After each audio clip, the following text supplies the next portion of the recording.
You know, the one very strange thing that I've been thinking about on the 17th anniversary of 9/11, as a parent of young children, and the thing that comes to mind is that my kids will grow up seeing 9/11 as this kind of event from the ancient past, right? Something from which they are detached. Kind of like how I saw when I was a kid growing up. I remember when I learned about the Vietnam War or the Cold War, the JFK assassination.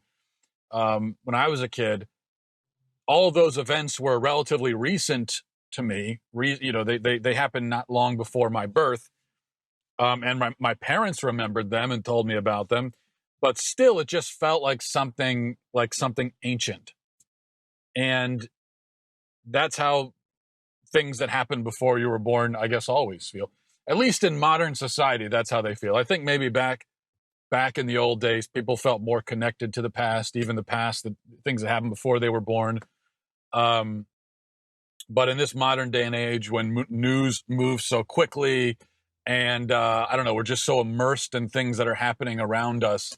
We're so immersed, kind of in the present, and we have all this information coming at us all the time. We're so aware of everything that's happening in the world, so it makes it harder for us to feel connected to the past.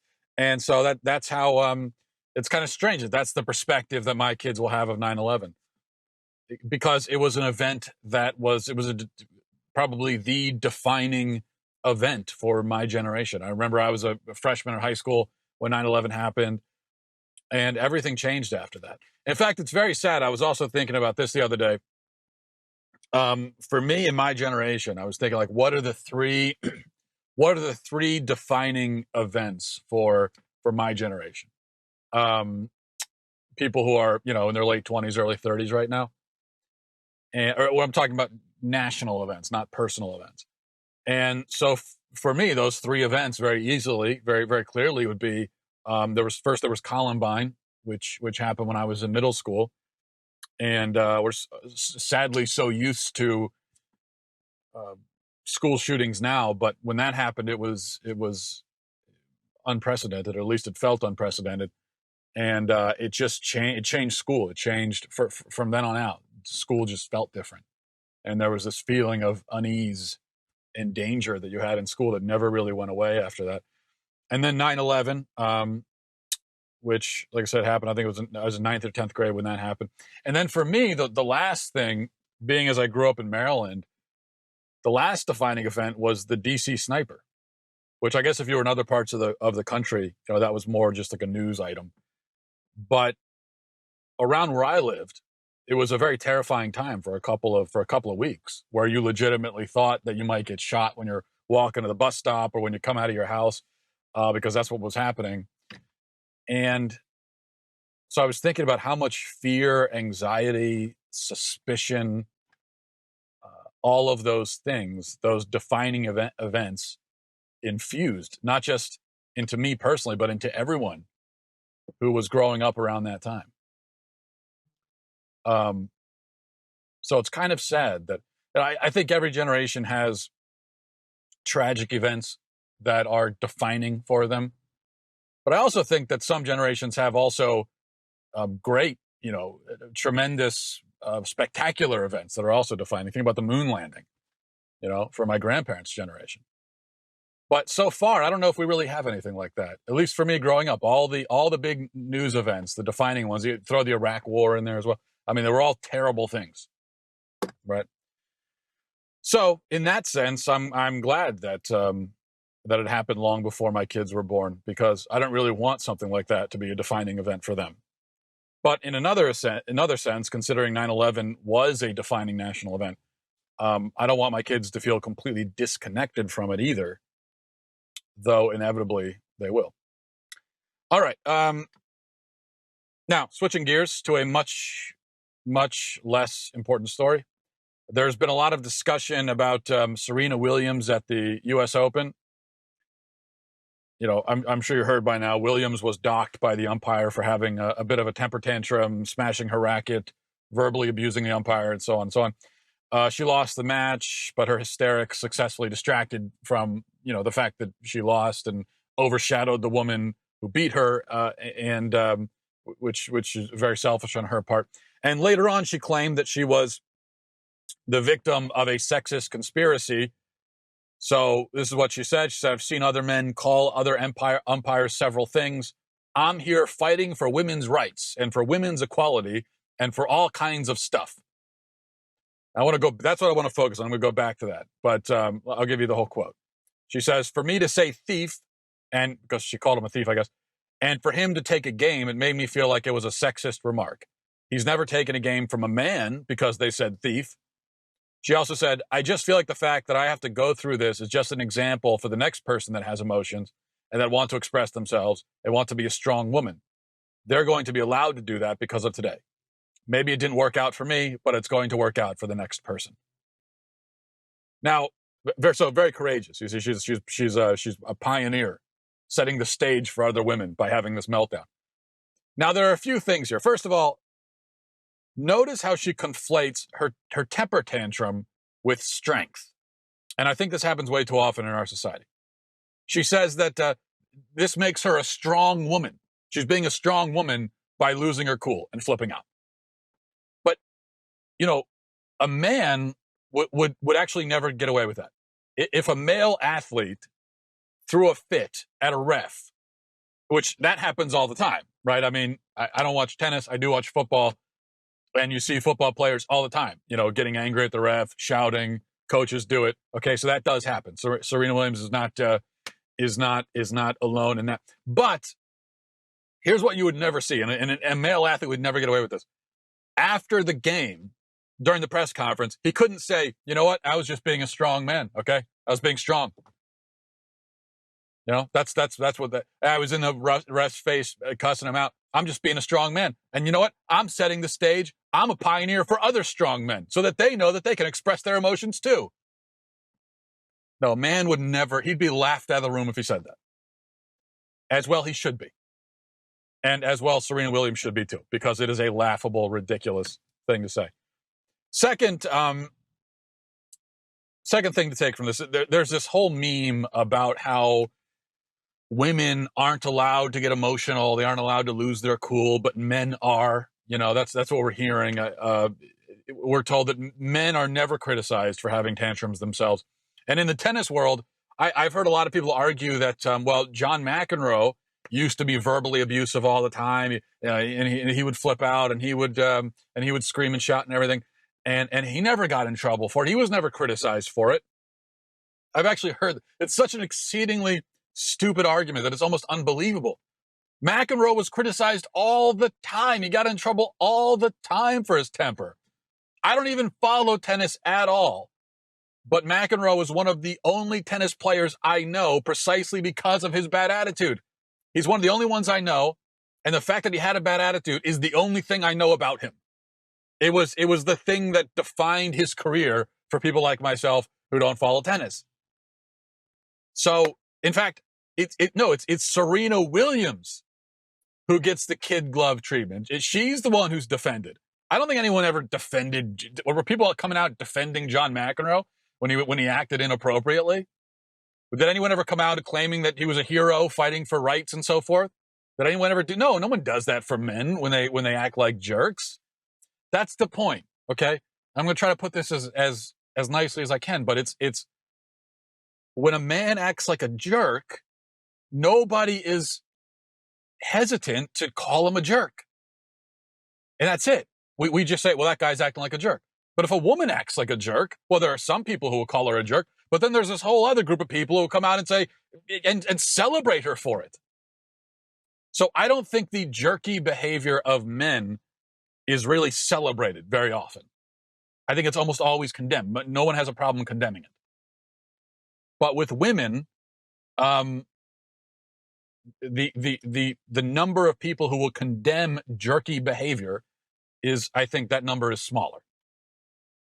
Because there are those who will not only tolerate it, but will actually outright defend it and justify it. But third, and this is the biggest point I wanted to focus on here, and just using this as an example, okay? Because you have Serena Williams and her claim that she's fighting for women's rights. what was the exact quote? She's fighting for women's rights, women's equality, and all that stuff, or something like that, and other stuff too.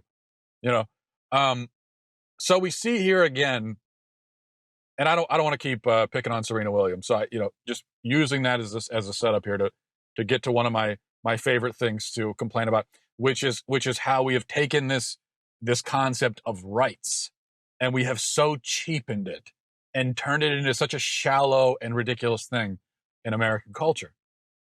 And that is particularly the case with women's rights. So we see here again how women's rights has become a meaningless phrase in modern American society, used by feminists to reinforce this idea of this fantasy of patriarchal oppression.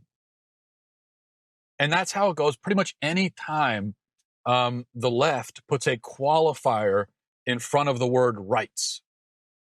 That's how it goes. You know that it's going to be something shallow and petty and superficial the moment they put a qualifier in front of rights. But I think of all the fake rights crusades that are going on in America right now, none have become more absurd or more frivolous than this idea of women's rights. Whenever someone in America says that they're fighting for women's rights, it seems like it's always something dumb, like with Serena Williams says she's fighting for women's rights by cussing out or shouting at the umpire in a tennis match. I mean, it's just a perfect example of what women's rights have become in America, that Serena Williams is fighting for them by shouting at an umpire in a tennis match. It just seems like they're always, when this idea of women's rights comes up, the person who's talking about it, they're always referring to something silly like that, because there isn't any serious women's rights battle left to be fought in America. Women have all of the same rights as men. That fight is over. And thankfully, women won. Women were fighting legitimately for rights for a long time. They won. They succeeded. It's over now. Great. That's good. And so we should just move on. History should just move on to other and more real battles. But feminists have not allowed that to happen. And now, in fact, we must say that women not only have all the same rights as men, but they even have some rights that men don't have. So if there's any legal inequality going on in America, it is definitely going on in the other direction. For instance, women are the only ones who have the legal right to kill children. Okay? Now, through abortion, of course. That's not a right that I want, or that I think men should have, or that I think anyone should have. But it is nonetheless a legal right, a very powerful legal right that only women wield. Women are empowered to be judge, jury, and executioner over human lives. Men do not have that legal right. You could point all you want to there are a lot of violent men out there who do terrible things, and that's true.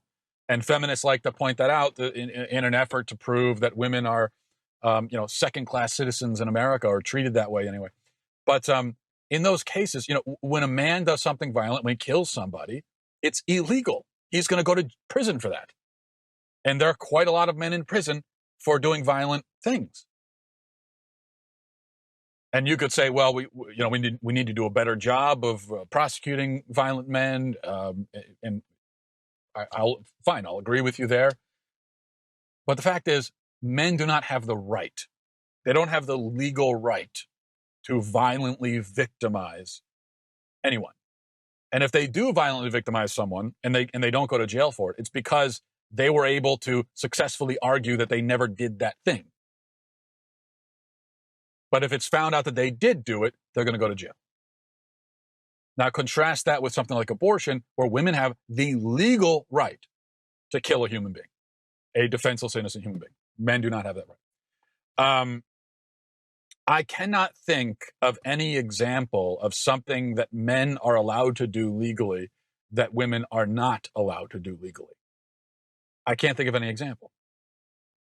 The only thing you had left was, like in the military, fighting on the front lines, but all that's changing now too. So all of if there are any legal inequalities, it seems to go the other direction. And we could also look at the fact that women get lighter sentences for the same crimes in federal court. There are fewer women in prison. There are fewer women homeless. There are fewer women who are murder victims.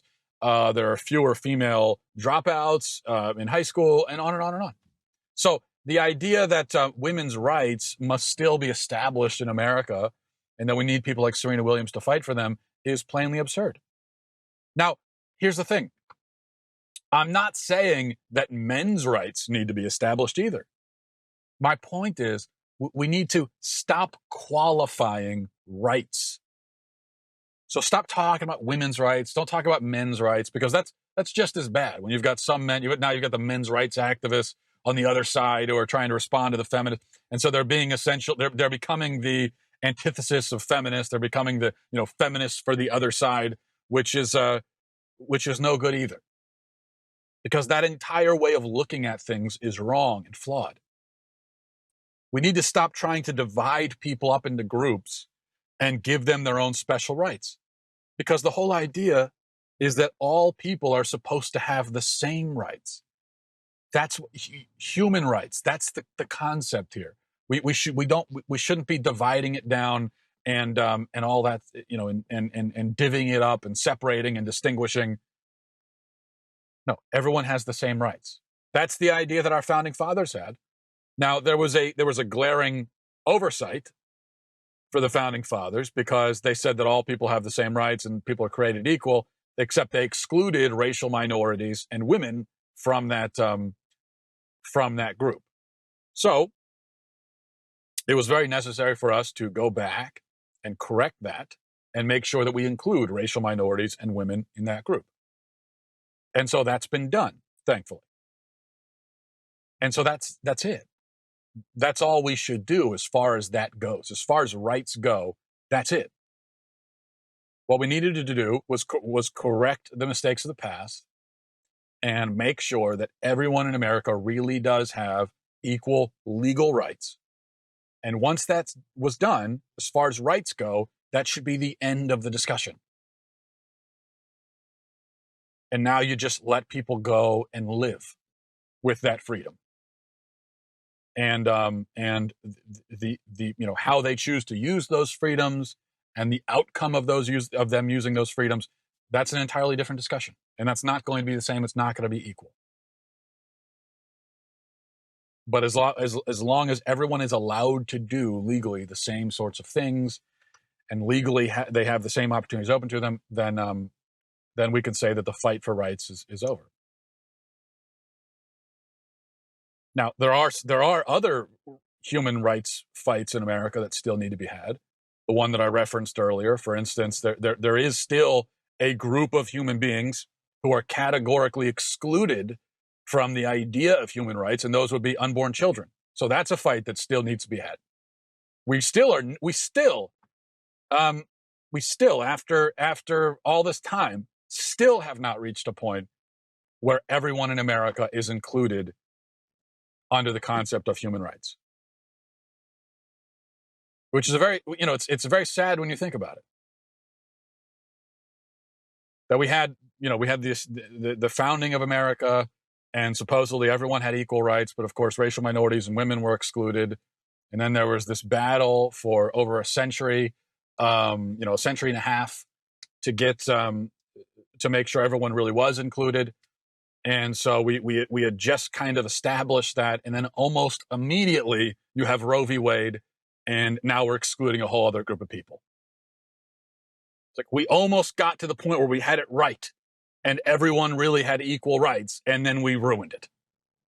So that's still a fight that needs to be had. Now, I think so. You have the concept of rights, which again, that's just as long as we all have the same legal opportunities and nobody is legally excluded from doing certain things or being treated a certain way, then you have rights.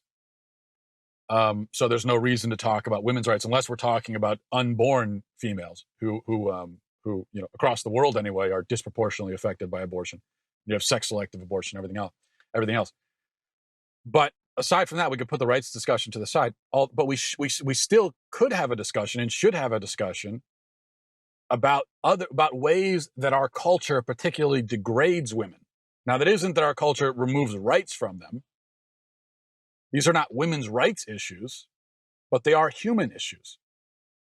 And they are issues that seem to especially impact females. For example, you have the porn industry, pornography, which primarily trades in the debasement and objectification of women and children. For another example, you have the fact that femininity in our culture is constantly cheapened by this concept of transgenderism, who insist that they can become women by, mutilating themselves or putting on a dress or something like that. So again, the idea of womanhood has been cheapened and objectified and appropriated by men. So that's an issue of women being degraded and debased in our culture. And then for another example, to go back to it another time, women are victimized by the abortion industry. And not just because girls are often targeted for sex-selective abortion, but because women are lied to and taken advantage of and told to, convinced, coerced into denying the gift of motherhood, rejecting the life in their womb, and embracing this life of regret and emptiness and guilt. So pornography, transgenderism, abortion, these are very real enemies of women in our culture because they defile women, they objectify, they cheapen, they degrade, they kill. But you'll notice that feminists, with very rare exceptions, when they talk about women's rights, they're not referring to any of those things. They usually support all of those things. Those are the real battlefields, the real battles that need to be fought. They're on the wrong side of those. Where women are actually being victimized, they're usually in favor of all that. But then they're going to go and rally behind Serena Williams because she got in trouble with an umpire in tennis. So pretty much tells you everything you need to know about the state of feminism in modern America. All right, I'm going to leave it there. Thanks for watching, everybody. Thanks for listening. And remember to say a prayer for our country on this anniversary of 9/11. Godspeed.